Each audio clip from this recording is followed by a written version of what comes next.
दुनिया में और किसी धर्म में इस तरह के भेदभाव नहीं है। इकबाल साहब का दावा था कि इस्लाम में सभी मानने वाले बराबर हैं और कोई भेदभाव नहीं है। इस धरती पर तो मुसलमानों में भी हिंदुओं की तरह भेदभाव भी हैं, ऊंच नीच भी है, संप्रदाय भी है, पंथ भी है, जातियां भी हैं। सब मुसलमान एक ही हैं, ये भ्रम है। इस सीरीज में हम मुसलमान कौन कौन से आधार पर बटे हुए हैं इसके बारे में बात करेंगे। मुसलमानों में मान्यता और विश्वास के आधार पर और कई छोटे छोटे समूह भी हैं। काम और संपन्नता के आधार पर भी विभाजन है, जातियां भी हैं। इन सब के बारे में आगे बात करेंगे।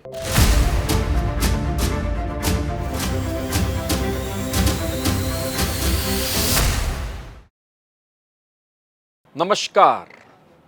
हम अक्सर एक बात सुनते हैं कि हिंदुओं में भेदभाव बहुत है और हिंदू जाति, संप्रदाय, फिरकों आदि में बटे हुए हैं। दुनिया में और किसी धर्म में इस तरह के भेदभाव नहीं है, ऐसा भी कहा जाता है।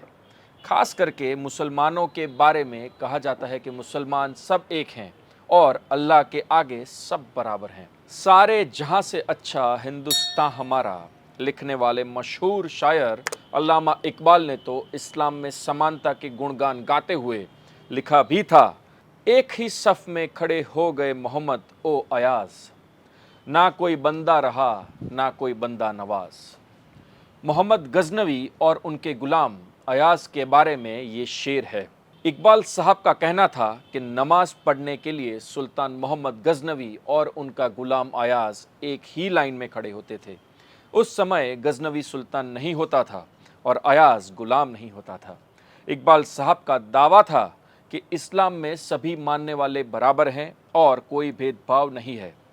अल्लाह के दरबार में यकीनन ऐसा होता होगा, लेकिन इस धरती पर ऐसा नहीं है।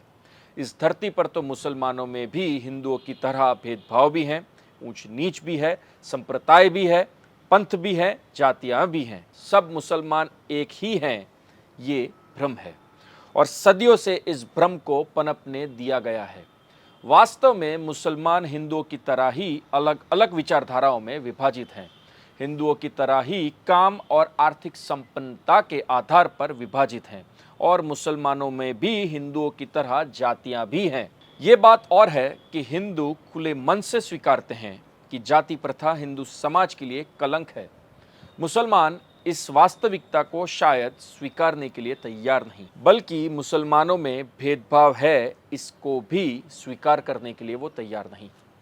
इस सीरीज में हम मुसलमान कौन कौन से आधार पर बटे हुए हैं इसके बारे में बात करेंगे। इसकी शुरुआत विचारधारा यानी कि स्कूल ऑफ थॉट के आधार पर विभाजन के बारे में बात करते हुए करेंगे। इस्लामी धर्मशास्त्र और न्यायशास्त्र यानी मजहबी तौर तरीके को फ़िक़्ह कहा जाता है। फ़िक़्ह इस्लाम के अनुसार मुसलमानों को कैसा जीवन जीना चाहिए इसके बारे में बताता है। फ़िक़्ह का मुसलमानों के जीवन के हर पहलू पर असर है। ज़्यादातर लोग मानते हैं कि मुसलमान शिया और सुन्नी दो समूहों में बटे हुए हैं, लेकिन फ़िक़्ह के आधार पर मुस्लिम समुदाय प्राथमिक रूप से 3 समूहों में बटा हुआ है। पहले सुन्नी, दूसरा शिया, तीसरा खारिजी। शिया और सुन्नी इस बात पर सहमत हैं कि अल्लाह एक है, मोहम्मद साहब उनके पैगंबर यानी दूत हैं और पवित्र कुरान आसमानी किताब यानी अल्लाह की भेजी हुई किताब है। पैगंबर मोहम्मद साहब के बाद उनके उत्तराधिकारी के मुद्दे पर गंभीर मतभेद हुए और मुसलमानों का शिया और सुन्नी में विभाजन हुआ। दोनों समुदाय में विश्वासों और इस्लामिक कानून में बहुत फर्क है। खारिजी भी इस्लाम के अनुयायियों का एक संप्रदाय है। प्रथम इस्लामी आंतरयुद्ध यानी कि पहला फितना में तीसरे खलीफा उस्ना बिन अफ़्फ़ान की हत्या की गई। उसके बाद हज़रत अली चौथे खलीफा बने।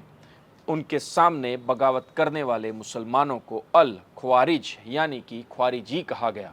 दुनिया के मुसलमानों में सुन्नी विचारधारा को मानने वाले बहुमती में हैं। दुनिया के करीबन 84% मुसलमान सुन्नी हैं, जबकि 16% मुसलमान शिया हैं। दुनिया में ख्वारिजी मुसलमान बहुत कम हैं, इसलिए उन्हें गिनती में नहीं लिया जाता। खारिजी मुसलमानों में भी अजराकी, सूफ़ी, हरूरिया, इबादिया, आदि फिरके थे। अब सिर्फ थोड़े बहुत इबादिया बचे हैं। बाकी के ख्वारिजी फिरकों का अस्तित्व मिट चुका है। ख्वारिजी नहीं रहे, लेकिन शिया और सुन्नी की आबादी बहुत बड़ी है। शिया और सुन्नी भी अलग अलग फिरकों में बटे हुए हैं। सबसे पहले सुन्नियों की बात करते हैं। सुन्नी मुसलमान मुख्य रूप से 7 समूहों में बटे हुए हैं। ये सातों समूह इस्लामी कानून में प्रमुख स्कूल माने जाते हैं। दुनिया में 8वीं और 9वीं सदी में इस्लाम में 4 प्रमुख धार्मिक नेता पैदा हुए। इमाम अबू हनीफा को मानने वाले हनफी कहलाते हैं। इमाम शफ़ाई को मानने वाले शफ़ाई कहलाते हैं। इमाम हनबल को मानने वाले हनबली और इमाम मालिक को मानने वाले मलिकी कहलाते हैं। सुन्नी मुसलमानों का 5वां फिरका देवबंदी और बरेलवी है। 20वीं सदी की शुरुआत में अशरफ अली थानवी ने उत्तर प्रदेश में दारुल उल्म देवबंद मदरसा स्थापित किया। उन्हें मानने वाले देवबंदी हैं। उसी काल में अहमद रज़ा खां बरेलवी ने बरेली में मदरसा बनाया, जिसमें अपने तरीके से इस्लाम की व्याख्या की।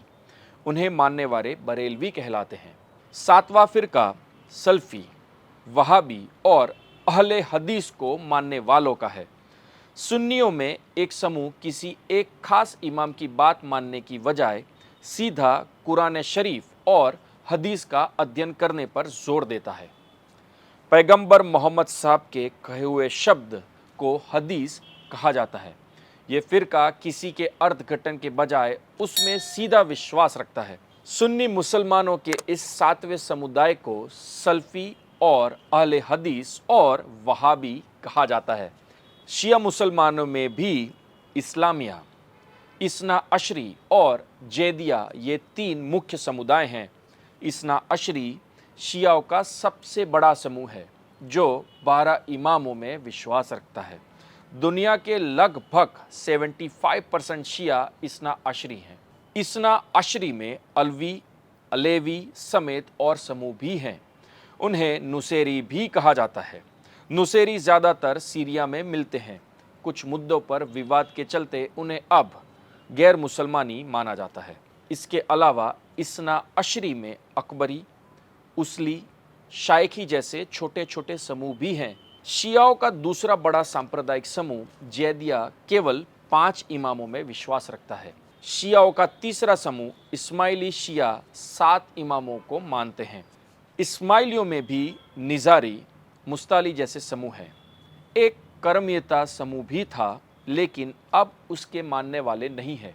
तालियों में सबसे बड़ा समूह तैयबियों का है, जिन्हें वोहरा या बोहरा भी कहा जाता है। बोहराओं में भी दाऊदी, जफ़ान, सुलेमानी, अलवी, हेबिता, उत-ई मलिक आदि अलग अलग समूह है। शियाओं में भी ज़्यादातर खोजा इस्माइली शिया हैं, लेकिन कुछ खोजा इतना अशरी को भी मानते हैं। बोहरा में भी कुछ लोग सुन्नी हैं। सुन्नी बोहरा हनफी इस्लामिक कानून मानते हैं। मुसलमानों में एक समूह अहमदिया भी हैं। भारतीय पंजाब के कादियान में मिर्ज़ा गुलाम अहमद के बनाए इस पंथ के अनुयायियों को सुन्नी तो गैर इस्लामी मानते हैं। मुसलमानों में मान्यता और विश्वास के आधार पर और कई छोटे छोटे समूह भी हैं। इस तरह काम और संपन्नता के आधार पर भी विभाजन है, जातियां भी हैं। इन सब के बारे में आगे बात करेंगे। आपको ये एपिसोड कैसा लगा, आप कमेंट के माध्यम से हमें बता सकते हैं। और ऐसे ही विषयों के बारे में और जानकारी लेने के लिए सब्सक्राइब करना ना भूलें द वेदनम यूट्यूब चैनल।